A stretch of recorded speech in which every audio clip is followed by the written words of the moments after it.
नमस्कार. देवमाजावरती स्वागत आहे. आज आपल्याबरोबर श्री हेमंत बापट आहे. देवमाजावरती एक नवीन सिरीज चालू करतो आहे, ती आहे सुंदरकांड. एक गोष्टी लोकांना हे बेसिक माहिती आहे की हनुमानावरती आहे, या सगळ्या गोष्टी तिकडे ज्या लंकेमध्ये गेलेलं त्याचं. आता मेन गोष्ट आली की सुंदरकांडची पार्श्वभूमी सांगा. सुंदरकांडमध्ये आपल्यासाठी काय आहे?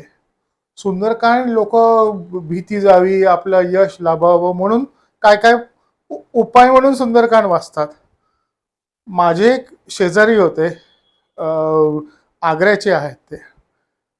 त्यांना सुंदरकांड दर अशा शनिवारी आणि मंगळवारी काही त्याचा पाठ केला जातो. त्यांना एकदा विचारलं की तुम्ही हे म्हणतात ते काय म्हणतात, का म्हणतात?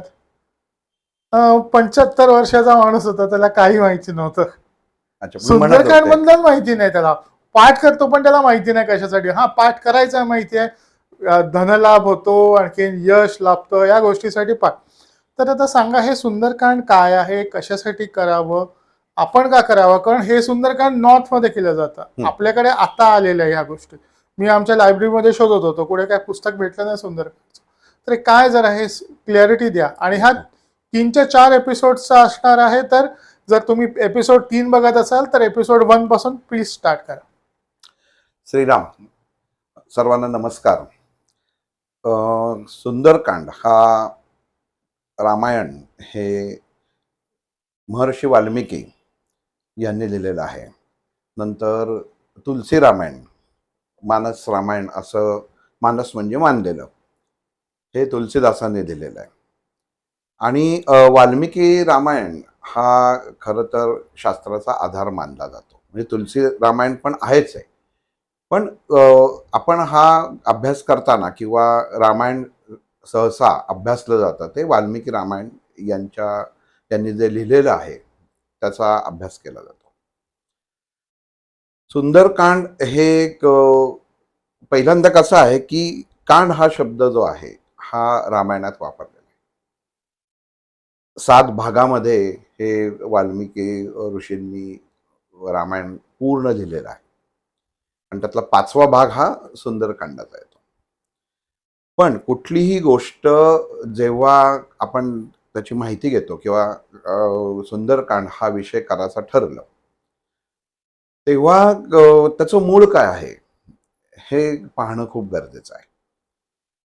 कारण नुसतंच आपल्याला सुंदरकांडचा रोज पाठ करा आणि तुमच्या जीवनातील संकट दूर करा असं जर असेल तर आपण ते म्हणतो की तेवढंच आपण करून मोकळं व्हावं. पण त्याची जर पूर्ण मुळासकट माहिती असेल की घडलं कसं हे माहिती असणं खूप गरजेचं आहे. की एखादी गोष्ट प्रवाहित होते तेव्हा तो मधनं सुरुवातीपासून प्रवास असतो, मधनं प्रवास नसतो. आणि जो मधनं होतो त्याला तेवढं महत्त्व नसतं. त्यामुळे प्रवास रामायण असो, महाभारत असो किंवा अजून कुठले धार्मिक ग्रंथाचं वाचन असो, त्याचं मूळ काय हे लक्षात येणं किंवा समजून घेणं खूप गरजेचं आहे. आणि सुंदरकांड हा मारुती रायांशी निगडीत असलेला सर्वात मोठा विषय की ज्याच्यात त्या अध्यायामध्ये कुठेही राम नाहीये. म्हणजे जी 7 कांड आहेत त्याच्यामध्ये सुंदरकांडामध्ये मारुतीनी जे वर्णन केलेलं आहे, अगदी लंकेपासनं लंका दहनापर्यंत ह्याचं त्याच्यात वर्णन आहे, पण राम कुठं नाहीये. इथं प्रभू रामचंद्रांपासनं ह्या सर्व गोष्टी सुरू झालेल्या आहेत. आपण आत्तापर्यंत शाळेमधनं किंवा इतर ठिकाणी वाचत आलेलं की मारुतीची आणि रामाची ओळख, जसं फर्स्ट इंट्रोडक्शन हे सुग्रीव ला जेव्हा रामराया भेटले. दादा, थोडंसं तुम्हाला 1 मिनिट थांबवतो. मारुती आणखीन हनुमान हे एकच मानलं जातं, पण एकच आहे. मारुतीची शेपूट खाली असते, वरती असते, आणि हनुमानची शेपूट खाली असते. सांगतो, ते पण सांगतो. तर सुग्रीवाची जेव्हा रामाची भेट झाली तेव्हा प्रथमतः मारुती रायांचं आणि रामाची भेट झाली असं काही ठिकाणी नमूद केलं गेलेलं आहे. आणि जर अभ्यासला तर एकाच प्रसादाचं दोन्ही फळं होती, हेही सगळ्यांना माहिती आहे. मग असं असताना एवढी वेळेला म्हणजे भेटायला वेळ का, हा सुद्धा एक भाग आहे.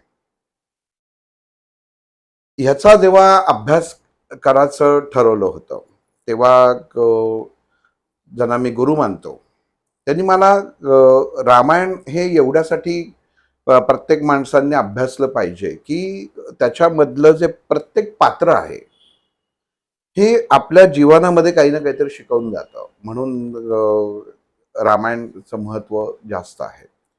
किंवा मर्यादेचं भान कुठं असावं, रामायणामध्ये कुठंच मर्यादेचं भान सुटलेलं नाही. आणि कृष्ण चरित्रामध्ये सर्व मर्यादा अमर्यादित झालेल्या आहेत. त्यामुळे हे सगळे ह्या दोन्ही पहिल्यांदा फरक आहे. इथं एक पहिला प्रश्न म्हणजे चालू करायच्या आधी मारुती आणि हनुमान. हनुमान ही बाल्य अवस्था जेव्हा इंद्राने प्रहार केला, आपल्या सगळ्यांना माहिती आहे की त्यांचा मारुतीरायांचा जन्म झाल्यानंतर अशी कथा आहे की सूर्य एक सकाळी उगवल्यावरती सगळ्यांना असा तो ऑरेंज कलरचा दिसतो, केशरी रंगाचा, आणि मारुतीला वाटलं ते खायचं फळच आहे म्हणून त्यांनी तो झेपावला. आणि झेपवल्यानंतर ते जेव्हा इंद्राला कळलं की मुळामध्ये इथं दोन कथा आहेत याच्यात, की राहूला वाटलं की हा आपल्या पाठीमागे येतोय म्हणून तो इंद्राकडे गेला आणि त्यांनी सांगितलं की असं असं सूर्याला गिळंकृत करण्यासाठी एक वानर येत आहे, बालक वानर येत आहे. पहिल्यांदा इंद्राने त्याला समजवलं पण ते नाही म्हटल्यानंतर त्यांनी वज्रप्रहार केला की जो त्याच्या अनुवठीला हनुमानाच्या लागला. हनु म्हणजे अनुवठी. आणि ज्यांनी तो प्रहार स्वीकारला, म्हणजे इंद्राने प्रहार केला पण त्या तत्वाने तो प्रहार स्वीकारला आणि तो अनुवटीच्या इथं तो प्रहार केला होता. आणि परत असं म्हणतात की ज्या झोळीमध्ये मारुतीरायांना बालपणी ठेवलं होतं तिथे येऊन ते परत त्याच झोळीमध्ये पडले. हनुमान ही जी अवस्था आहे, आपण कधीही जर बघितलं की बाल अवस्था, नंतर तारुण्य अवस्था आणि वृद्ध अवस्था, ह्या तीन अवस्था आहेत. जसं मनुष्याच्या आपल्या शरीराची देह कायम क्षणोक्षणी बदलत जातो तशा या अवस्था बदलत जातात.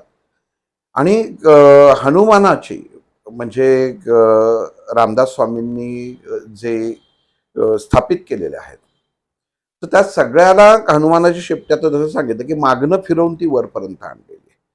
त्याचा अर्थ त्याची शेपटी जेवढी लांब, वानरांचं एक सगळ्यात जर बल असतं ते शेपटीमध्ये असतं किंवा त्यांचा जो बॅलन्स असतो तर तो शेपटीमध्ये वानरांचा असतो.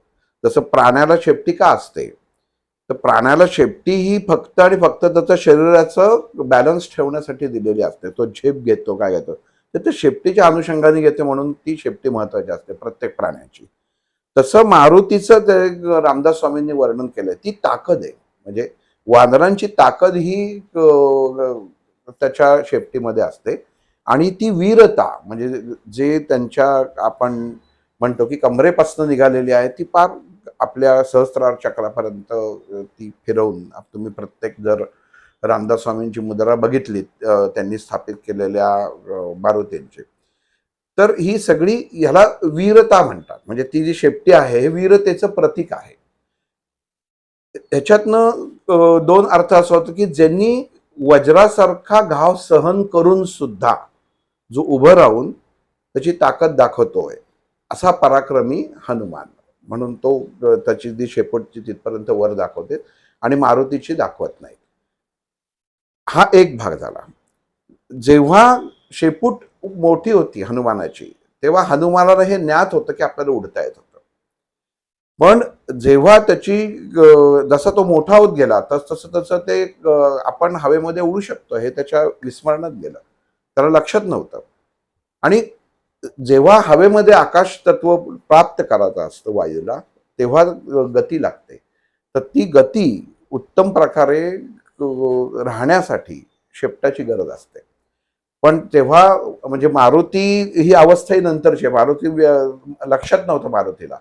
जेव्हा जांबुवंतांनी म्हणजे सुंदरकांडामध्ये हा नंतर भाग येईल की त्याला आठवण करून दिली की तुला उडता येतं, तेव्हा मारुतीला कळलं की अरे मला उडता येतं. तोपर्यंत मारुती कधीही आकाशमार्गे कुठेही गेलेला नव्हता, त्याच्यानंतर तो गेलेला आहे.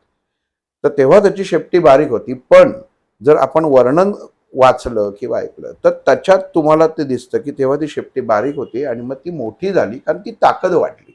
म्हणून हा सगळ्यात दोन मोठा फरक आहे. जी उपासना मारुतीला आपण करतो ती हनुमानापर्यंत ते तत्व एकच आहे, पण त्याचे दोन्ही दिसणारी किंवा त्याच्यातनं जी चैतन्य बाहेर पडतं ही चैतन्य अवस्था ही वेगवेगळी आहे. म्हणजे ज्यांना अध्यात्माच्या दृष्टीने मन शांत ठेवायचं त्यांनी हनुमंताचा जप करायचा, ओम हम हनुमंताय नमः, तर बऱ्याच वेळा सांगितलेलं आहे. आणि ज्यांना शरीरात ताकद हवी तर त्यांनी ओम मरुताय नमः म्हणजे मारुतीचा, तर तो जप करणं गरजेचं आहे. म्हणजे ही दोन वेगवेगळी एकाच रूपाची दोन तत्व आहेत, म्हणून हा त्याच्यामध्ये भाग आहे. आता मुळात आपण रामायणाकडे येऊ की ही जी कांड आहेत सगळी आपल्या भारतीय जे वाल्मिकी रामायण आहे किंवा ज्यांनी रामायणाचा अभ्यास केलेला आहे त्याच्यामध्ये प्रभू रामचंद्राचं बाल जीवन कुठंच लिहिलं गेलेलं नाही. म्हणजे जसं कृष्णाच्या लीला होत्या, आपण म्हणतो ना कृष्णाच्या लीला होत्या, तसं रामाचं कुठेही वर्णन नाहीये. म्हणजे हा रामायण वाचतानाचा सगळ्यात मोठा भाग आहे की रामाचा जन्म आणि तो नंतर तसं जे वर्णन आलं आहे की त्याचा तो वशिष्ठ ऋषींकडनं शिक्षण घेऊन जेव्हा परत येतो त्याच्यानंतर पुढे रामायण चालू होतं. पण जो मधला भाग आहे जसा श्रीकृष्णाने त्याच्या सवंगड्यांबरोबर काय काय म्हणजे कसं आयुष्य छोटं घालवलं, म्हणजे मटकी फोड, हे चोर ते चोर असे उद्योगखोर, कोणाला मजा कर चेष्टा कर, तर तसं रामाच्या बाबतीत काहीही घडलेलं नाही आणि तसा उल्लेख नाहीये. म्हणून ह्याला आपण म्हणतो की एखाद्याचं जीवन तुम्ही दबून ठेवणं. म्हणून कांड हा शब्द मुळामध्ये त्याच्यासाठीच वापर, कांडलं आपण कांडप केंद्र असं जसं म्हणतो की ते त्याच्यामध्ये आपण ते त्याचं भुगा करत नाही, त्याला ठेचतो. म्हणजे एखाद्याचे विचार किंवा त्याचं जीवन आहे हे एक प्रकारे वैचारिकतेने ठेचणं, ह्याला कांडणं म्हणतात. तर तसं रामाचं जीवन हे त्याचं जे पूर्ण जीवन आहे हे कांडलं गेलेलं आहे. रामायणाचा अभ्यास केला तर तुम्हाला असं कुठंही दिसणार नाही की आज राम मस्त शांत आनंदी आणि अमुक आजचा दिवस रामाने घालवलेला आहे, असा उल्लेख कुठं नाही. त्याच्या विरुद्ध श्रीकृष्णाचा आहे की मजेत आणि त्याचं अख्खं आयुष्य श्रीकृष्णाने उत्तम प्रकारे मजेत आणि आनंदात घालवलेलं आहे. रामाने आनंदात घालवलं पण तो दिसला नाही आणि जी कृती दिसत नाही ती काढली गेली असं मानलं जातं. म्हणजे ती दबून ठेवली जाते त्याच्या. म्हणजे रामाचं आणि सीतेचं जेव्हा स्वयंवर झालं तेव्हा कुठं त्यांना जास्त इकडं आपण बाहेर गेलेत कुठं असं केलं तसं कुठेही नाही. त्याच्या विरुद्ध कृष्णाचं आहे. म्हणजे कंपॅरिझन का सांगतोय तर कांडला हा शब्द कळण्यासाठी खूप गरजेचा आहे. मग मनुष्य जीवन जेव्हा आपण जगत असतो तेव्हा त्याच्या जीवनातल्या बऱ्याच गोष्टींना आपल्याला आपल्याच गोष्टी कांडाला लागतात. म्हणजे आपल्याला त्या इच्छा आकांक्षा ज्या असतात त्या दबून ठेवायला लागतात. मग ह्या दबून ठेवताना तुम्ही कसं जीवन जगलं पाहिजे किंवा त्याच्यात कशा प्रकारे मनुष्याला जगता येईल तर ते म्हणजे रामायण आहे. रामायणातलं प्रत्येक पात्र हे दर्शवतं. म्हणून राम हा हृदयात असतो. कारण आपण जसं म्हणतो की माझ्यात आता काही रामच राहिला नाही किंवा जीवनामध्ये आता काही राम राहिलेलं नाही. तर जीवनात राम राहिला नाहीये म्हणजे काय झालं तर कुठल्याही प्रकारची सहनशक्ती आता राहिलेली नाही. राम म्हणजे सहनशक्तीचं एक प्रतीक आहे त्याच्या, की ते कसं म्हणजे सहन करून कसं जगावं ह्याचा उत्तम आदर्श म्हणजे राम आहे. अतिशय शांतपणे, कुठेही राग नाही काही नाही. कुठेही तुम्हाला रामायणामध्ये दिसणार नाही की राम चिडलाय रागवलाय किंवा तो त्यांनी कोणाला शाप दिलेला आहे असं त्याच्यात आढळणार नाही. त्याच्या विरुद्ध कृष्णाचं सगळं काम होतं. राग आला की सुदर्शन चक्र तो घेऊन कित्येक वेळा त्यांनी शत्रूचा निपात पण केलेला आहे. म्हणून रामाला मर्यादा पुरुषोत्तम म्हटलेलं हे पहिलं, त्याच्यामध्ये सर्व मर्यादांचं पालन. आणि कृष्णाला पूर्ण अवतार म्हटलेलं आहे, म्हणजे पूर्ण पुरुषोत्तम म्हटलेलं आहे. म्हणजे कृष्णाने हे जीवन पण जगलं आणि मोकळं जीवन पण जगलं म्हणून त्याला ते पूर्ण अवतार त्याला कृष्णाला म्हटलेलं आहे. दोन्ही अवस्था जगल्यात. पण रामायणामध्ये तसं नाही. पण सुरुवात कुठं होते हे सगळ्यांना माहिती आहे की रामायणामध्ये राजा दशरथाला 3 हे होत्या, पत्नी होत्या. आणि त्याच्यामधली कैकई जी होती ही कैकईचं आणि राजा दशरथाचं लग्न हे एका लढाई दरम्यान ओळख होऊन झालेलं आहे. म्हणजे त्या लढाईमध्ये राजा दशरथ हा पराभवाच्या उंबरठ्यावर असताना कैकईनी त्याचा रथ हा आपल्या ताब्यात घेऊन युद्ध करून स्वर्गापर्यंत राजा दशरथाने नेलं होतं आणि राजाचा जीव वाचवला होता. तर त्याच्यामुळं विशिष्ट प्रेम हे राजा दशरथाचं कैकईवरती होतं. रामायणाचा अभ्यास करताना जर सगळ्यांना माहितीये की राम हा स्थितीचा स्वामी आहे, विष्णूचा दादा एक अवतार सांगा आहे. ना, रामायण वाचताना एकच सेंटेन्स वारंवार येतं, रघुकुल रीत सदा चले आए, प्राण जाय पण वचन जाय, असं काहीतरी आहे. अगदी बरोबर आहे की शब्द येतात तो एकदा तो वचन न जाण्यापेक्षा कसं आहे की कुठल्याही प्रश्नाला त्याच्यावरती प्रतिप्रश्न न करणे. वचन इथं रामायणामध्ये वचन म्हणजे प्रतिप्रश्न न करणे हा होता. म्हणजे जी समोर आलेलं आहे ते स्वीकारणे ही ती अवस्थाला त्याच्यामध्ये वचन याचा अर्थ येतो. येईल आता याच्यामध्ये पण आपल्याला. मला सांगा ना, याच्यामध्ये हे दशरथ या पोझिशनवरती पोहोचण्याच्या आधी काय झालेलं ते जरा त्याच्याबद्दल थोडंसं म्हणजे सांगा. कुठल्या पोझिशनवरती? दशरथ तो राजा जो बनला तेवढा त्याच्या काहीतरी त्याची पार्श्वभूमी काय होती, त्यांनी काय काय असं त्याला मुलगा असा राजाच्या गादीवरती बसणार आणि त्याच वेळेला अख्खं परिवार कोलमडून गेलं, म्हणजे त्यांनी काहीतरी आधी केलं होतं. नाही, ते हे येईल ना. आता आपण जे करतोय आपण मुळापासूनच सगळं घेतो आहे. ओके. त्याच्यामुळे त्याच्यामध्ये एक एक गोष्टी सगळ्या ह्या 100% येणारच त्याच्यामध्ये. की रामानी जन्म दशरथाच्या इथं घ्यायचा का ठरवला, म्हणजे विष्णूंनी अवतार इथं का घ्यायचा ठरवला?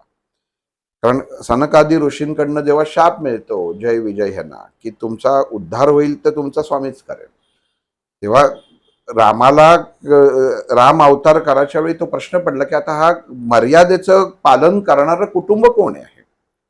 जिथं जन्म घ्यायचा आहे तिथं जो मला माझी भूमिका हे करायची आहे, तर त्या भूमिका करताना तो परिवार पण तसाच हवा.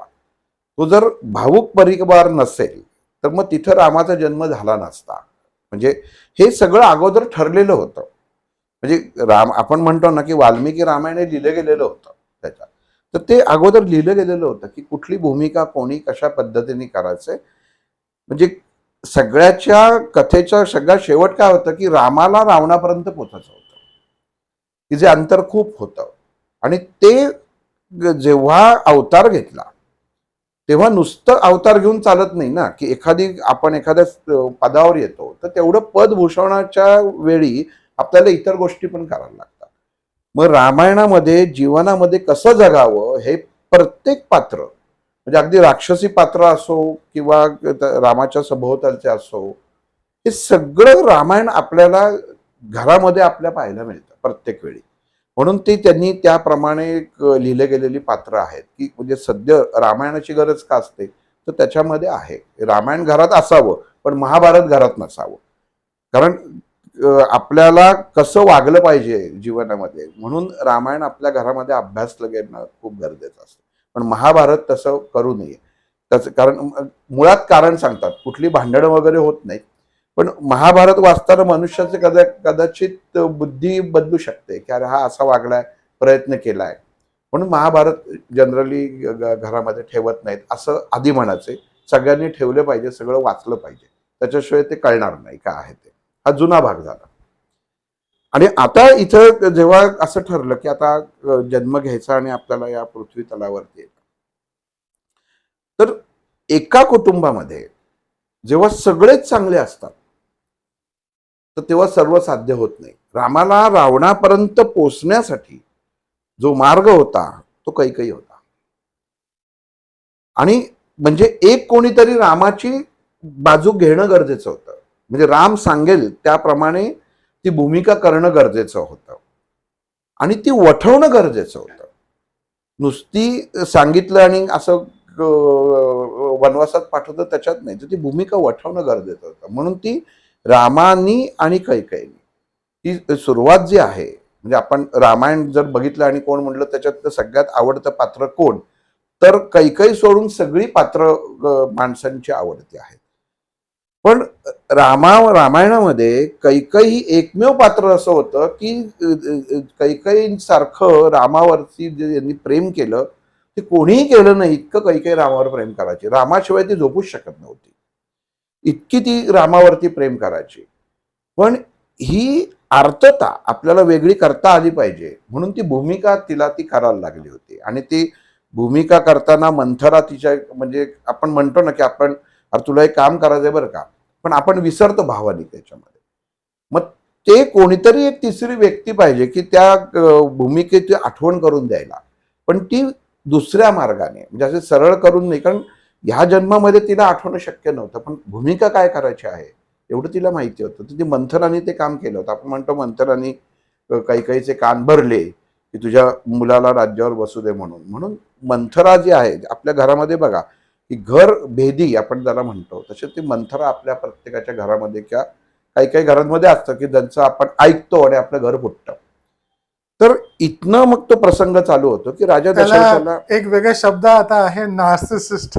हा, तर ते पण हे सांगा, हे मंथरा म्हणजे खरी होती का? कारण मंथराचा आपण जर शब्दफोड केली तर मन थाऱ्यावर नाही असं पण जिचं होतं. मन थाऱ्यावर नाही ती मंथरा, जिचं मन थाऱ्यावर नाही ती मंथरा, असं त्याचा तो म्हणजे त्याचा आपण जर हे केला, शब्दाची फोड केली तर त्याच्या थाऱ्यावर नसणं म्हणजे काय, तर अविचार, नको तो विचार किंवा कुविचार. काय करेल हे सांगता येत नाही. साप जसं कायम काही जरी केलं तरी विष चोपत असतो, त्याच्याकडनं तुम्ही अमृताची अपेक्षा करूच नका. मग तसंच ते आहे. आणि इथं मग जेव्हा राजाचं कैकेयीशी लग्न होतं, कौसल्या राणी आणि सुमित्रा ह्या तीन राजा दशरथाच्या कन्या, पण राण्या. राण्या, पण तिघींना मूल होत नसतं. आता मूल होत नाही म्हटल्यानंतर, म्हणजे एवढा वीर राजा, पण मूल न होणं, मग मूल न होण्यासाठी वसिष्ठ आणि विभांड म्हणून एक ऋषी होते, ह्या दोघांनी राजा दशरथाला सांगितलं की तू पुत्रकामेष्ठी यज्ञ कर. हा यज्ञ जर तू केलास तर तुला पुत्र प्राप्ती होईल. इथं अजून एक गोष्ट की पुत्रकामेष्ठी म्हणजे मुलगाच व्हावा, पुत्र म्हणजे मुलगा, तर मुलगाच व्हावा म्हणून केलेला यज्ञ त्याच्यात. आणि ह्या यज्ञ राजा दशरथ, ह्या जे गुरु आहे वशिष्ठ, हे रघुकुलाचे गुरु आहेत, तर त्यांची गुरु आज्ञा म्हणून तो राजा दशरथ हे हा यज्ञ करतो. आणि त्यातनं जी फलप्राप्ती होते ती असं सांगितलेलं असतं की ही फलप्राप्ती ह्या तुझ्या तिन्ही राण्यांना समप्रमाणात दे, समप्रमाणात दे असं सांगितलेलं असतं. पण होतं कसं की तिथं कैकेयी राजा दशरथाशी भांडतंय. आपण एक फळ धरू, कारण हा एक थोडासा वादाचा मुद्दा आहे की ते फळ होतं का खीर होती का काय होती. म्हणजे मागच सांगितलं की पौराणिक गोष्टी हा आपल्याला मूळ संदर्भ लक्षात येण्यासाठीच केलेलं कथन असतं. त्यामुळे आपण इथं तेव्हा याच्यामध्ये ते फळ सांगितलं तर ते आपण फळ असं धरू की त्यांनी ते फळ त्यांना मिळालं आणि त्याचे 3 तुकडे करायच्या वेळी कैकेयीने सांगितलं की नाही, मला अर्धा पाहिजे, मी अर्ध त्यातलं भाग अर्धा हा माझाच आहे. म्हणजे पहिल्यांदा तिने राजा दशरथाला तिच्या स्वभावाची चुणूक, की जेव्हा तो पुत्रकामेष्ठी यज्ञ झाला त्याच्यातनं मिळालेल्या फळावरती दिली. ते अर्ध फळ तिला दिलं गेलं आणि अर्ध फळ जे होतं ते त्याचे 2 तुकडे करून एक राणी कौसल्या आणि एक राणी सुमित्रेला दिलं गेलं. आणि असं म्हणतात की त्याच वेळी असमंतामध्ये गरुड किंवा एखादा घारी सदृश्य पक्षी आला आणि तिने त्या कैकेयीच्या हातामधलं फळ उचलून घेतलं आणि तो घेऊन गेला. आता हे घेऊन गेल्यानंतर उरले 2 तुकडे उरले. ह्या 3 राण्यांच्या मध्ये 2 तुकडे उरले. मग त्याच्यात ती परत म्हणाली की नाही, ह्याच्यातलं मला अर्ध पाहिजे, 2 तुकड्यातला 1 तुकडा मी घेणार. राजा इतका त्या कैकेयीवरती प्रेम करत होता. मग तिने त्या दोन्हीतला 1 तुकडा कैकेयीला दिला आणि जो दुसरा तुकडा होता त्यातले 2 अर्धे अर्धे तुकडे एक सुमित्रा आणि कौशल्याला मिळाले. म्हणजे हे झालं विभागीकरण. पण ह्याच्यात होतं कसं, ह्याच्यात शिकण्याचा भाग हा आहे. आपण जर तुम्ही याच्यात जर शिकायचा भाग केला की जीवनामध्ये आपण दुसऱ्याचं काही घेतलं तर आपलं चांगलं होत नाही. आपण दुसऱ्याच्या नशिबातलं जर काही अन्न किंवा काही जर गोष्ट असेल, जर ती आपण हिसकावून घेतली तर ती आपल्याला लाभत नाही, पचत नाही. हे पुढं जेव्हा त्याला बोललं जातं तेव्हा त्याच्यात लक्षात येईल. पण तिथं हा एक भाग लक्षात ठेवणं गरजेचं आहे. आणि मग तिन्ही राण्यांना डोहाळे लागतात. खरी रामायणाची सुरुवात ह्या डोहाळ्यांपासून झालेली आहे. आणि राजा दशरथाला कळतं की आपल्या तिन्ही राण्या आता ह्या त्यांनी गर्भधारणा केलेली आहे. सगळीकडं अयोध्येमध्ये आनंद होतो. आणि ह्या अयोध्येचं अगोदर नाव अवध नगरी होतं. म्हणजे जिथं कधीही युद्ध झालेलं नव्हतं, किती शस्त्र काढलं गेलेलं नव्हतं, इतकं शांत नगर म्हणून अवध असं, म्हणजे तिथं वध झालेला नाही असं म्हणून अवध नगरी होतं. नंतर त्याचं अयोध्या झालं. आणि जेव्हा राजा त्या राण्यांकडे, आता आपल्याला तिन्ही राण्या डोहाळे पुरवायला पाहिजेत म्हणून राजा जेव्हा ह्या तिन्ही राण्यांकडं जायचं ठरवतो, वशिष्ठ ऋषी राजाला म्हणतात की कसं आहे राजन, जेव्हा स्त्री गर्भधारणा करते आणि तिचे लाड जेव्हा तिचा पती पुरवतो तर त्या बालकामध्ये एक वेगळं चैतन्य निर्माण होतं. तेव्हा तू तुझ्या तिन्ही राण्यांना जाऊन तू भेट आणि त्यांना काय पाहिजे, त्यांच्या इच्छा काय आहेत, ह्या सगळं विचारून घे. गुरु आज्ञा, वशिष्ठांची आज्ञा म्हणून राजा दशरथ म्हणतो ठीक आहे की मी आजच महाराज करतो, म्हणून तर जायला निघतो. इथं अजून एक भाग असा आहे की वशिष्ठांनी क्रम लावून दिलेला असतो की पहिलं कौशल्याला भेट, मग सुमित्राला भेट आणि मग कैकेयीला भेट. कारण कौशल्या ही सगळ्यात मोठी, मग सुमित्रा आणि मग कैकेयी असा तो क्रम आहे, म्हणजे सिनियरिटी पासून. इथं होतं काय की राजांचं तिन्ही राण्यांमध्ये कैकेयीवरती जास्त प्रेम होतं. आणि हा इथं ह्या म्हणजे आपण जे म्हणतो ना की जे मन थाऱ्यावर नसलेली मंथरा, ही पहिल्यांदा या कैकेयीच्या कानामध्ये कान भरते तिथं की राजा येतोय, आत्ताच तुला तो एक क्षण मिळेल की जे तुला मनात पाहिजे ते तू मागून घेऊ शकतेस डोहाळ्याच्या स्वरूपात.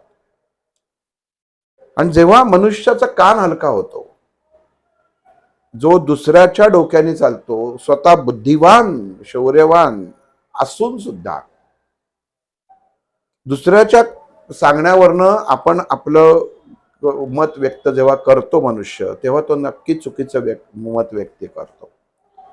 आणि हे त्याचं इथं उदाहरण आहे की कोणाचं किती ऐकावं, त्याच्यात चांगलं आणि वाईट आहे का, याचा मनुष्यानी रोजच्या जीवनात विचार करणं आहे. कारण आपल्या बाजूला हजारो माणसं मंथरा स्वरूपामध्ये रोजच्या जीवनामध्ये फिरत असतात. मग त्याचं इथं शिक्षण आपल्याला मिळतं की ती मंथरा त्यांना सांगते आणि बाजूला होते. कैकेयी सांगते की तू बाहेर जा, माझा नवरा येतोय. राजा जेव्हा कैकेयीच्या त्या महालामध्ये प्रवेश करतो तेव्हाची पद्धत अशी असायची की साधारण पत्नी राजाचं स्वागत करायची. पत्नी धर्म, आपण जेव्हा हा नवरदेव हा जो शब्द आहे, आपण आत्ता जर सुद्धा म्हणतो की नवरदेव कोण आहे, तर नवऱ्याला तेव्हा देव मानलं जायचं आणि एक विशिष्ट पूजन ही पत्नी नवऱ्याची करायची. ही अपेक्षा राजा दशरथांनी कैकेयीकडे जाताना ठेवलेले होते की माझी सगळ्यात आवडती राणी आहे, आमचं दोघांचं एकमेकांवरती प्रचंड प्रेम आहे. आणि ज्या गोष्टींमध्ये प्रेम असतं त्याचं मागणं आणि अपेक्षाही खूप वेगळ्या असतात. त्यामुळं राजा दशरथाला माहिती असतं की आता ही आपल्याकडं काय मागणार आहे किंवा काय, असं एक स्वप्नरंजन करून राजा दशरथ तिच्या महालामध्ये जायला निघतो. आणि जेव्हा तो पडदा बाजूला करतो तेव्हा लक्षात येतं की ज्या आपण स्थानावरती ती राणी बसलेली असते तर ती अजून थोडीशी आडवी होऊन बसते. म्हणजे जिला खरं वास्तविक राजा दशरथाच्या मनातनं असं होतं की माझी पत्नी, की तिच्यावर मी प्रेम करतोय, ती उठून माझ्या स्वागताला येईल, पण ती तिथंच जागेवर बसली आहे. पण राजा दशरथाच्या मनामध्ये काही झालं नाही, कारण शेवटी लाडकी व्यक्ती जी असते ना, ती कुठली कृती जरी केली तरी ती माणसाला स्वीकारायला लागते किंवा त्याच्यामध्ये तो भेद निर्माण करू शकत नसतो, जसा राजा दशरथांनी केला नाही. आणि तो राणीजवळ आला, राणीचा हात हातात धरला आणि मला म्हटला की मी खूप आनंदी आहे की पुत्रप्राप्ती आपल्याला होणार आहे. तर तुला काय खावंसं वाटतं किंवा तुला काय तुझं मागणं आहे, हे मूल जेव्हा होईल त्याच्या बाबतीत तुला काय मागणं आहे, हे अगदी तू मला निर्धास्त सांग. मी ते एक पती आणि एक होणारा पिता म्हणून नक्कीच पूर्ण करेन. आणि कैकेयी ही राजा दशरथाला म्हणते की याचं एकनाथ महाराजांनी वर्णन त्यांच्या रामायणामध्ये केलेलं आहे. कनिष्ठाशी द्यावे आसन, कनिष्ठाशी द्यावे आसन आणि ज्येष्ठाला द्यावा वनवास, असं त्याच्यामध्ये ती मागणं करते की जो तिचा मुलगा होणार होता, तिला पुत्र, कारण ती लहान होती ना, म्हणजे तिचा मुलगा जो होणार होता तो लहानच मानला गेला असता, तर त्याला राज्यकारभार मिळावा आणि जो ज्येष्ठ मूल जन्माला येईल त्याला वनवास मिळावा. हे कैकेयीनी तिला जेव्हा डोहाळे लागले तेव्हा ही राजाकडे मागणी केली. राजाला हे ऐकून धक्का बसला आणि त्याला वाईट वाटलं. म्हणजे गर्भधारणा नुकतीच झालेली आहे, म्हणजे अजून जीव वाढाचा आहे. आणि तो राणीला म्हणला की अगं तू असं काय बोलतेस, अजून कुठं वाढायला पण सुरुवात नाही आणि तू आत्ताच हेवे दावे चालू केलेस. तेव्हा ती राजाला म्हणते तू माझे डोहाळे पुरवायला आलायस का मला उलट प्रश्न विचारायला आलास. आणि राजाला तिथं वाईट वाटतं, पण नुसतं एवढ्यावरती ती कैकेयी थांबत नाही. ती म्हणते मला आत्ता शब्द दे की मी ज्येष्ठाला अशा ठिकाणी वनवासात पाठवेन की तिथनं अयोध्येची खबर कळणार नाही आणि अयोध्येला त्या ज्येष्ठ पुत्राच्या बाबतीत जर काही चांगलं वाईट घडलं तर ती बातमी कळणार नाही, इतक्या लांब त्याला पाठवावं, हा माझा डोहाळा तू पुरव, असं कैकेयी राजा दशरथाला सांगते. आणि राजा दशरथ इतका कोसळतो आणि काही न बोलता बाहेर पडायला लागतं. तेव्हा कैकेयी त्याला म्हणते की बघ तू मला माझे डोहाळे पुरवले नाहीस. पण राजा दशरथ तिला ठीक आहे म्हणतो, शब्द देतो. दादा याच्यात थोडंसं तुम्हाला व्हेरिएशन मी जे ऐकलेलं व्हेरिएशन सांगतो की ते लास्ट मोमेंटला आदल्या दिवशी सांगतो, मग त्या दशरथाला सदमा बसतो आणि सगळ्या अशा गोष्टी झाल्या. नाही ते पुढे आहे, म्हणजे ह्या गोष्टी दोनदा घडलेल्या आहेत. नाही नाही, ही कमिटमेंट झाली. कृती जेव्हा आहे ती नंतर, जे रामाचा जन्म झाला तेव्हा राज्याभिषेक ठरलेला असतो तेव्हा ती ह्याच्यात येते, अंमलात येते, ती तेव्हा येते, ती आत्ता नाही येत. आत्ता फक्त कसं आहे की हलक्या कानाने ऐकलेली गोष्ट ती डोहाळे जेव्हा असतो, म्हणून हा डोहाळ्या प्रकारच असा असतो की तो स्त्री हट्ट असतो. डोहाळ्याचा दुसराचा अर्थ काय तर स्त्री हट्ट. तर तो हट्ट नवऱ्याने पुरवणं म्हणजे त्याला डोहाळे पुरवणं असं म्हणतात. त्याच्यामध्ये आपण म्हणतो ना एखाद्याला भिकेचे डोहाळे लागले, म्हणजे त्याला तो भिकेचे डोहाळे लागले, म्हणजे पुरुषाला भिकेचे डोहाळे कसे लागतील, पण त्याच्यामध्ये म्हणजे तो हट्टीपणा त्याचा इतका वाढलेला असतो ना, की तो पुढची कृती त्याची किंवा त्याची अवस्था भिकाऱ्यासारखी होणार असते, म्हणून त्याला भिकेचे डोहाळे म्हणतात त्याला. असं तो शब्द त्यातनं नंतर तयार झालेला आहे. आणि तिथनं बाहेर पडतो आणि सुमित्रेच्या महालापाशी येतो. सुमित्रेच्या महालापाशी येतो, ती बघते की राजा येतोय आणि थोडस पत्नी असते चेहऱ्यावरती राजाच्या, थोडस वेगळा आहे आपला पतीचं, काहीतरी घडलेलं आहे हे तिच्या लक्षात येतं. पण तिच्या महालापाशी जेव्हा राजा दशरथ येतो तेव्हा सुमित्रा ही ओवाळ्याचं ताट घेऊन पुढे येते आणि राजा दशरथाचं स्वागत करते, त्याला नमस्कार करते, त्याचं पूजन करते आणि त्याला हाताला हात धरून आतमध्ये येऊन बसवते. इथं वाल्मिकींनी रामायण लिहिताना इथं ह्या गोष्टी इतक्या सुंदर लिहिलेल्या आहेत की तिथं राजा दशरथ हा मनाने ढासळलेला असतो आणि जेव्हा तो त्या सुमित्रेकडे येतो त्याला वाटतं की एका राणीने हे मागितलंय तर आता ही काय मागेल, म्हणजे एकानीच इतका हादरा दिलेला आहे तर आता ही अजून काही जर वेगळं मागितलं तर माझं अवघडच होऊन जाईल असं दशरथाला वाटतं. पण सुमित्रा जेव्हा राजा दशरथाचा हात हातात घेते आणि म्हणते तुम्ही काळजी करू नका, राजा म्हणतो नाही असं नाहीये, प्रत्येकाला मागाचा अधिकार आहे, तू पण माग. आणि सुमित्रा म्हणते मी पण माझ्या मुलासाठी मागणार आहे. असं म्हटल्यानंतर राजा दशरथ अजूनच थोडासा म्हणजे त्यावेळी गांगरलेला स्वरूपात जातो की आता ही काय मागणार. आणि ती म्हणते की मला ज्येष्ठांची ज्येष्ठ सेवा माझ्या मुलाला प्राप्त व्हावी असा वर असा डोहाळा तू माझा पुरव. वाल्मिकी रामायणामध्ये हा भाग, हे वाक्य खूप महत्वाचं आहे. ज्येष्ठांची ज्येष्ठ सेवा म्हणजे जो ज्येष्ठ कौशल्याच्या पोटी जो जन्माला घेणार आहे तो ज्येष्ठ झाला, त्याची ज्येष्ठ सेवा म्हणजे सर्वोच्च असलेली सेवा ही मला प्राप्त व्हावी आणि कायम त्याची सावली बनून राहावं माझ्या मुलांनी, एवढा फक्त माझा तू डोहाळे पुरव असं ती मागते. आणि राजाच्या डोळ्यातनं अश्रू सुरू होतात की कोणी काय मागितलेलं आहे. आपल्याला सगळ्यांना माहितीये लक्ष्मण हा शेषाचा अवतार होता आणि राम हा विष्णू अवतार आहे. मग जिथं विष्णू आहे तिथं शेष हा येणारच. पण मागताना कसं मागितलंय की ज्येष्ठाची ज्येष्ठ सेवा, मला बाकी काहीही नको, मला राज्य नको, काही नको, दागिने नको, खायला नको, काही नको, फक्त एवढा शब्द की माझा मुलगा मोठ्या मुलाच्या कायम बरोबर राहील, सावलीसारखा राहील आणि त्याची सेवा करेल, हा तुम्ही मला शब्द द्या. राजाला आनंद होतो की किती फरक आहे दोघींमध्ये. एकाने वनवास मागितला आणि एकाने त्याच्या विरुद्ध मागितला.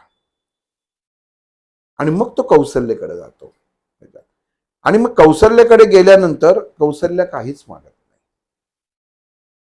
कौशल्य जे म्हणते तुम्ही मला सर्व दिलेलं आहे आणि मला माहिती आहे की साक्षात भगवंताचा जन्म माझ्या पोटी होणार आहे, ह्याच्यापेक्षा अजून मागणं काय. हा रामायणातला, रामायण घडाला जी सुरुवात होते त्यातला हा सगळ्यात, हा डोहाळे पुरवणे हा भाग एक खूप महत्वाचा आहे. हा शक्यतो एकनाथी रामायण ज्यांनी वाचलेलं आहे त्याच्यामध्ये नाथांनी फार सुंदर प्रकारे दिल्याचं वर्णन केलेलं आहे. त्याच्यामध्ये हा भाग दिलेला आहे त्यांनी की प्रत्येकाचे डोहाळे कसे, रामायणाची सुरुवात अशी आहे.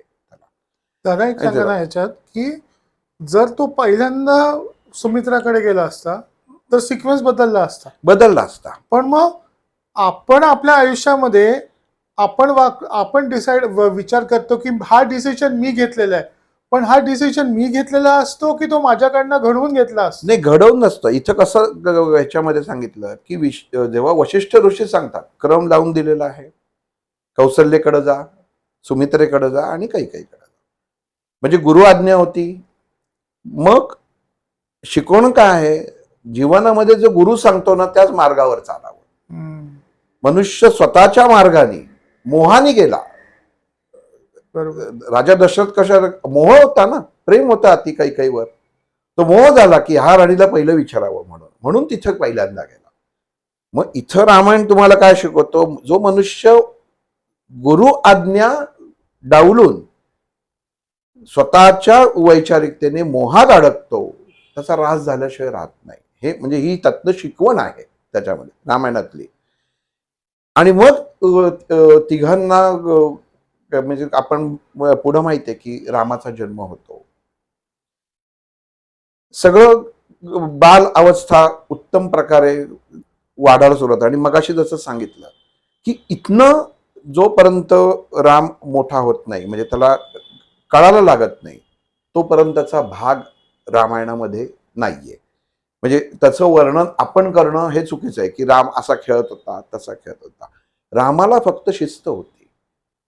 कांडलं हा शब्दच तो आहे की रामाला कुठलाही विचार करायचा अधिकार नव्हता. की रामा तुला इथं बसायचंय, तू इथंच बसायचं, तू अमुक खायचंय तेच खायचं, यांनी तुला बोलवलंय तिथं जायचं. आणि त्याला राम कधी असं म्हणायचं नाही की मी हे करत नाही, तर तो ते करायचा. पण जेव्हा त्याचं वशिष्ठ ऋषींच्या आश्रमातनं जेव्हा तो शिक्षण त्याचं होतं, तेव्हा तो वडिलांना म्हणतो की मला जरा तीर्थयात्रा करून येऊ दे.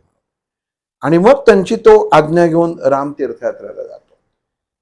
आणि जेव्हा तो सगळं समाजामधलं चाललेलं भीषणता पाहतो, तेव्हा रामानी सगळी म्हणजे लोकांचे चाललेले हाल, आपण राजा जेव्हा राजवाड्याच्या बाहेर पडतो आणि नगरामध्ये फिरत असतो तेव्हा त्याला वास्तव्य कळतं. तसं तीर्थयात्रा ही मुख्यतः त्याचा उद्देश असतो की प्रत्येक ठिकाणी काय घडतंय, प्रत्येक ठिकाणाची ऊर्जेची अवस्था काय. तीर्थयात्रा आपण म्हणतो ना, आम्ही चाललोय तीर्थयात्रेला चाललोय, तर तीर्थयात्रा म्हणजे काय, तर प्रत्येक ठिकाणी ऊर्जात्मक अवस्था असते, त्याचा स्वीकार करणं, त्याला तीर्थयात्रा म्हणतात. तर तिथं राम म्हणतो की आता माझं मी एवढा मोठा झालोय, जरा मी जरा फिरून येतो, म्हणजे असा जाऊन येतो.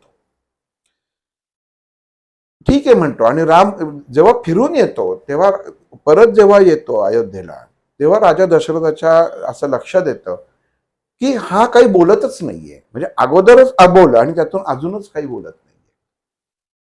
मग राजाला काळजी होते आणि मग तो वशिष्ठांना विचारतो की गुरुवर्य काय झालंय, कशामुळं हा असा असा झालेला आहे.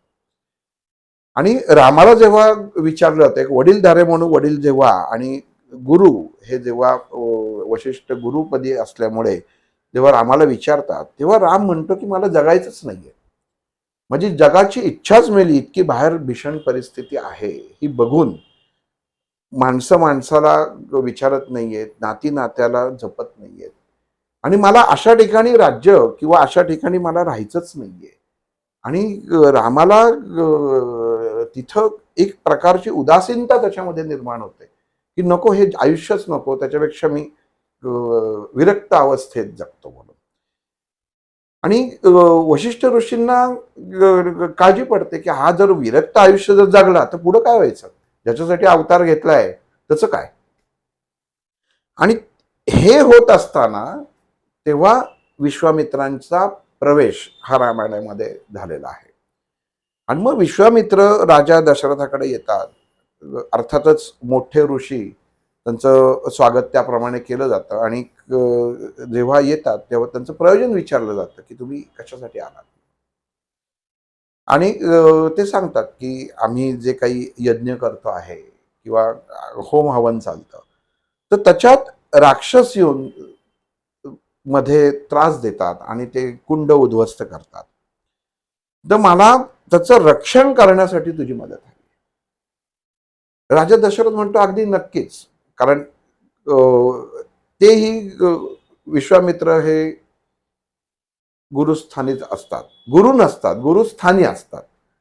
गुरु एकच असतो, पण गुरुस्थानी त्या स्थाना याच्यावरनं आपण अनुषंगाने बघणं, त्याला गुरुस्थानी असणं म्हणतात त्याला. तो म्हणतो ठीक आहे, मी काय तुम्हाला तुमच्यासाठी करू सांगा. आणि विश्वामित्र सांगतात की तुझी 2 मुलं मला तू दे, त्यातला राम आणि लक्ष्मण. आणि हे म्हटल्या म्हटल्या राजा दशरथ हा परत गर्भगळीत होतो. म्हणजे राजा दशरथातली गर्भगळीत व्हायची त्याच्या जीवनातली ही दुसरी अवस्था असते. पहिल्यांदा कैकेयी जेव्हा एक सांगते तेव्हा असते, आणि दुसरी आता हे विश्वामित्र मागतात कारण तेव्हा रामाचं वय साधारण 13 ते 14 सांगितलेलं आहे. 13-14व्या वर्षी राक्षसांचा संहार करण्यासाठी विश्वामित्र दशरथाकडं रामाचं मागणं करतात. आणि त्यांनी सांगितलं असतं दशरथाने की माझी 2 मुलं मी तुला देतो त्याच्यात, पण त्याला हे माहीत नसतं की त्याच्यामध्ये राम आहे. पण वशिष्ठ ऋषी सांगतात की कारण कसं आहे की वशिष्ठ ऋषींनी ठरवलेलं असतं की रामाला त्याच्या जो विरक्तपणा आलेला असतो त्यातनं बाहेर कसं काढायचं, त्याचा मार्ग काय आहे, आणि त्या मार्गावरती आता हे वशिष्ठ ऋषी रामाला ढकलत असतात की बाहेर हा घरात जर बसला किंवा राजवाड घरात म्हणजे राजवाड्यात जर बसला तर ह्याचं डोकं चालणार नाही, याची वैचारिकता चालणार नाही.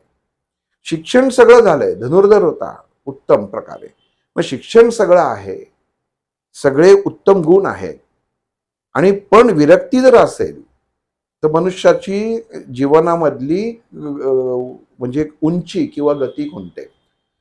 म्हणजे आपण बघत असतो की आता सुद्धा जगतामध्ये जे डिप्रेशनचे पेशंट्स असतात ते शिकलेले असतात, डॉक्टर असतात, इंजिनियर असतात, चांगले याच्यामध्ये, पण मानसिकरित्या खचलेले असतात. जसं राम खचले होते की त्यांना सुद्धा म्हणजे सर्व प्राप्त पण मला काही नको अशी विरक्तीची अवस्था येणं जशी रामाची आली होती. आणि मग तिथं त्यांनी ते मार्ग काढतात की याला पाठवावं म्हणून. आणि मग राजा दशरथ म्हणतो की तुम्हाला मी माझे चांगले राज्यातले योद्धे देतो की ते तुम्हाला त्याची मदत करतील. तुम्हाला तर फक्त हेच हवं आहे ना, म्हणजे संरक्षणच हवं आहे ना, तर ते मी चांगल्यातली चांगली माझे लढवय्ये आहे ते वीर देतो. तर तेव्हा विश्वामित्र चिडतात.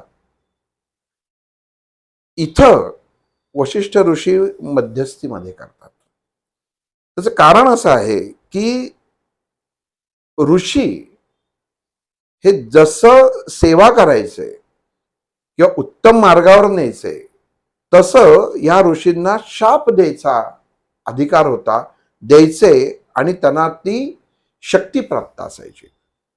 म्हणजे आपण जर संत आणि ऋषी याच्यामध्ये तुलना केली तर आता तुकाराम महाराज झाले, ज्ञानेश्वर महाराज झाले, यांनी समाजाला उत्तम मार्ग दाखवला, कोणालाही शाप दिला नाही.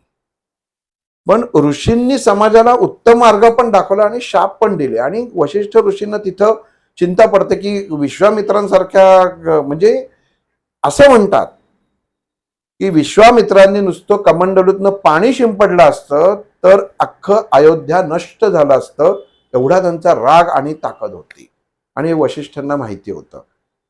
आणि याचं रामायणामध्ये एकनाथ महाराजांनी एका अध्यायात खूप छान वर्णन केलेलं आहे की विश्वामित्र काय होते, त्यांची ताकद काय होती. हे सांगायचं कारण म्हणजे असं आहे की ज्यांच्याबरोबर राम जाणार होता ती व्यक्ती कोण होती हे कळणं गरजेचं आहे. आणि विश्वामित्र राजा दशरथाला सांगतात तुझा मुलगा असून तूच ओळखला नाहीस. म्हणजे ही एसेन्शियली रामाची 13 वर्षाच्या मुलाची केपेबिलिटी दाखवण्यासाठी आहे, कारण विश्वामित्र तर स्वतःच त्याला शाप देऊ शकत होते या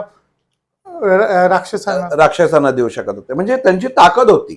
हे वशिष्ठांनी वर्णन केलंय. हे का केलंय, जेव्हा एखादी आपण मालिका सुरू करतो त्याच्यामध्ये घटना कमी जास्त प्रमाणे होत असतात, म्हणून म्हणलं की रामायण हा अभ्यासाचा मार्ग आहे की अभ्यास कसा असावा किंवा प्रत्येक गोष्ट प्रत्येक कृती ही आपल्याला जीवनामध्ये शिकवून जाते.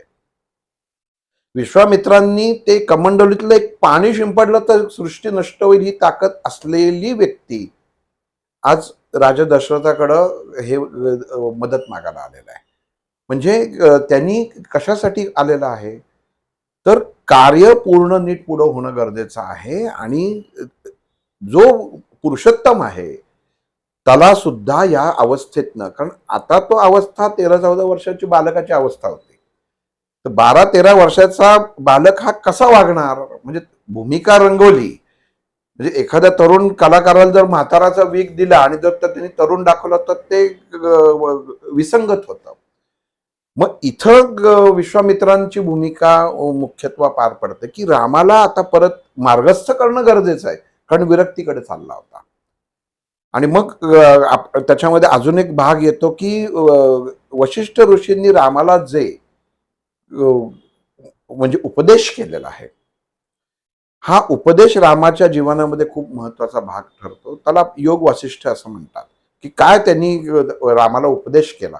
जसं भगवद्गीतेमध्ये कृष्णाने अर्जुनाला केलेलं आहे, तसं इथं वशिष्ठांनी रामाला केलेलं आहे. पण इथं आता विश्वामित्र त्या दशरथाला सांगतात की ह्या दोघांना तू माझ्याबरोबर पाठव, आणि पाठवणार नसशील तर तू सांग, मला तुझी गरज नाही. आणि तू जे स्वतःच्या बाबतीत जे म्हणतोस की मी शब्दाला जागणार आहे, मानणार आहे, तो राजा जर अशी कृती करत असेल तर समाजापुढं उदाहरण काय ठेवायचं, असं विश्वामित्र त्याला म्हणतात. या शब्दाचा किंवा या वाक्याचा अर्थ काय होतो की जेव्हा तुम्ही समाजामध्ये तुमचं उत्तम स्थान असतं, तुम्हाला समाज एक कुठल्या नजरेने पाहत असतो, तर तेव्हा तुम्हाला ती नीतिमूल्य ही पाळायला लागतात. म्हणजे मी उत्तम राजा आहे, पण आज जेव्हा राजा दशरथ हा रामाला जायला नको म्हणत होता, याचा अर्थ त्याच्यामधले त्याचे वडील जागृत अवस्थेत झाले, स्वार्थ झाला. कारण राजा दशरथ काय म्हटला की माझे दुसरे चांगले मी जे आहे त्यांना पाठवतो, पण जीवाची भीती रामाची होती म्हणून स्वार्थी विचार झाला इथं. म्हणजे राजा दशरथ असून सुद्धा स्वार्थी झाला. हेच उदाहरण म्हणजे किंवा हीच गोष्ट विश्वामित्रांनी जेव्हा राजा दशरथाला सांगितली की तू मुलामध्ये मुलाच्या मोहात खूप अडकून बसलेला आहेस, तो जर तू अडकून बसलास तर त्याचा आणि समाजाचा उद्धार होणार नाही. त्यामुळे तुला आणि तुझा मुलगा हा राम म्हणून तू पाहतोयस, तो वास्तविक राम नसून तो श्रीराम आहे. श्री शब्दाचा अर्थ जो सर्व शक्तींनी व्यापलेला आहे त्याला श्री म्हणतात, की जो सर्व गुण संपन्न आहे त्याला श्री म्हणतात. म्हणजे स्त्री ही शक्ती आहे. आपण जसं म्हणतो की स्त्री शक्ती, तर स्त्री म्हणजे आपण जो श्रीमान मधला जो स्त्री येतो ती स्त्री शक्ती आहे. म्हणून रामाला कधी जो पूर्णत्व जेव्हा आपण रामाचं पंचायतन बघतो ती श्रीराम म्हणतो, राम म्हणत नाही. राम हा वीराची अवस्था आहे, वीर अवस्था आहे, म्हणजे लढवय्या राम. आणि श्रीराम ही पूर्णत्व अवस्था आहे.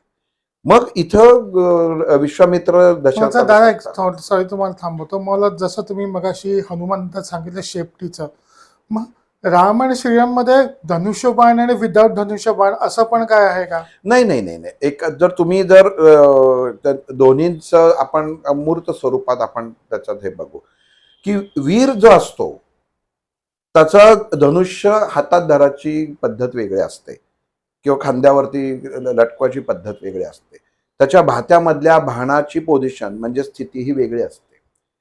आणि जो पूर्णत्वाला असतो त्याची पदाची म्हणजे पायाची पोझिशन ही वेगळी असते. राम हा श्रीराम जो होता त्याच्यामध्ये वीर राम पण होता. म्हणून रामाची मूर्ती आमच्या डॉक्टरांनी आम्हाला सांगितलं होतं की रामाची जिथं आपण राम लक्ष्मण सीतेची मूर्ती बघतो तर त्या रामाच्या पायाकडे फक्त बघावं उजव्या. ते जर सम असतील पाय तर ते चूक आहे. राम हा कायम युद्धाला तयार असतो, कुठल्याही संकटाला द्यायला. म्हणून एक पाऊल थोडं रामाचं पुढं असतं मूर्तीमध्ये. तर ही मूर्ती योग्य अवस्थेमध्ये की त्याला श्रीराम म्हटलेलं आहे. म्हणजे आणि दोन जेव्हा त्याच्यामध्ये ह्याच्यात सरळ येतात, तो जरी सीतेबरोबर दाखवला तरी तो राम झाला. पण जो कायम तयार आहे तो श्रीराम. म्हणजे त्याचं पाऊल उजवं पाऊल थोडं पुढं दाखवलंय. आपण जेव्हा जायला निघतो तेव्हा आपलं पाऊल उजवं पाऊल पुढं पडतं, म्हणजे तो सदैव तयार. तर त्या म्हणजे मूर्त किंवा त्या मूर्तीची पूजा करणं म्हणजे त्या तत्वाला स्वीकार करणं असं आहे. म्हणजे आपण हा एक भाग आम्हाला त्यांनी सांगितला होता की रामाची मूर्ती योग्य आहे की नाही कशी ओळखायची. त्याच्यानंतर वीरतेमध्ये हातामध्ये आयुध असतात, म्हणजे हा सुद्धा भाग आहे. आणि पूर्णत्वामध्ये तुमच्या डोक्यावरती मुकुट असतो. जिथं श्रीराम लिहिलं आहे तिथं मुकुट आहे, पण जिथं राम लिहिलेलं आहे तिथं मुकुट असेलच असं नाही. म्हणजे सर्व दागिने किंवा आपण म्हणतो ना की पूर्णत्व लाभलेला, मग तसं त्याचा पेहराव पण तसाच आहे. म्हणजे हे दोन त्याच्यामधले आपल्याला ओळखण्यासाठीचे भाग आहेत. काही ठिकाणी लक्ष्मणाची सुद्धा धनुष्य धरायची किंवा ती अवस्था वेगळी आहे. काही ठिकाणी मारुती रायांची जे आहे, जिथं श्रीराम आहे तिथं मारुती असा आहे, फक्त त्याची नजर चरणांकडे आहे. पण जिथं रामाच्या अशाही काही मूर्ती आहेत की जिथं फक्त राम, लक्ष्मण, सीता आणि मारुती आहेत, तिथं मारुती असा आहे. आपण ह्या गोष्टींकडे साधारण लक्ष देत नाही की आपण फक्त बघतो की किती सुंदर मूर्त्या आहेत किंवा काय. तर तसं नाही, हे बघणं गरजेचं असतं. कारण ही शिकवण आहे. म्हणजे कुठल्याही गोष्टीकडे पाहून आपण काय शिकतोय, तर ती ह्या शिकण्या गोष्टी गरजेच्या आहेत. आणि मग इथं रामाला त्या यांच्याबरोबर विश्वामित्रांबरोबर पाठवलं जातं आणि ते म्हणतात की तू तुझ्या मुलाची ओळख नाही. आणि तेव्हा राजा दशरथाला पहिल्यांदा आपल्या मुलाची ओळख होते की माझ्या पोटी जन्मलेला जो हे मूल आहे हे असाधारण आहे. कारण त्याचा दाखला विश्वामित्र देत आहेत. विश्वामित्र जे कमांडूतल्या एका जलानी ही पृथ्वी हे सर्व नष्ट करू शकतात, अशा विश्वामित्रांच्या आश्रमामध्ये त्या यज्ञाचं रक्षण करणारा तो राम, म्हणजे रामाची ताकद काय असेल. इथं आपल्याला रामाची ताकद जर लक्षात घ्यायची असेल तर इथं घेणं लक्ष आहे. आणि विश्वामित्र ऋषींनी रामाला दिलेला एक प्रकारचा मान, रिस्पेक्ट, की त्यांनी असं नाही सांगितलं की मी, राम तर लहान होता, पण त्यांनी ह्याच्यात सांगितलं की नाही, हा एवढा आहे, तू अजून ओळखलेलं नाहीयेस. कारण वडिलांना ही ओळख पटणं गरजेचं होतं की माझी मुलं ही जी आहेत ही काय आहेत. आणि तिथनं रामायणातलं, खरं आपण रामायण जर म्हणलं ना रामाचं, तर आयुष्य त्या तिथपासनं पुढं चालू होताना रामायणात दिसतं. दादा, आपण आता ह्या पॉइंटवरती थांबूया. ओके. आणि आपण नेक्स्ट एपिसोड मध्ये आपण हे कंटिन्यू करूया.